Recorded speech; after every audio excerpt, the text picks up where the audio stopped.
Cycling. Natuwan ko daw siya ng 4 pieces with vegetables. So, ayan. Nakulo na yung tubig ng friendship. I-blanch muna natin itong ating wantan. Then, ito naman yung ating ginawa natin. Pork dumpling.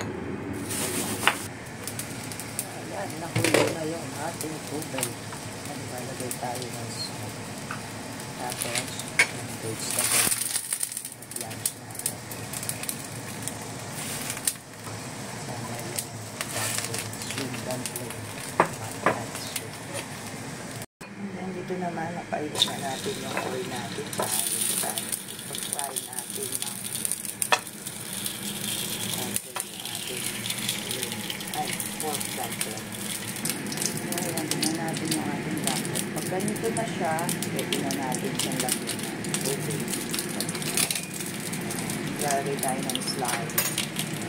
Ito yung magsisilbing para maluto yung ating pork.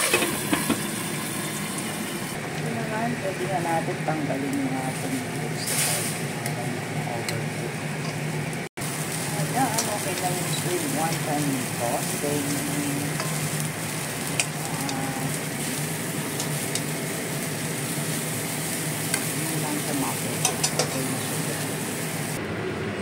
Siya mga friend, ito yung ating pork dumpling.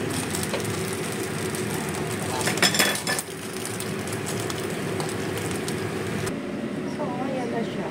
Ito na mga friend.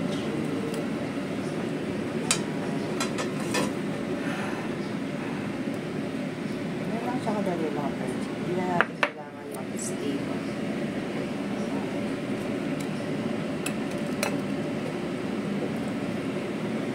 Kain na tayo.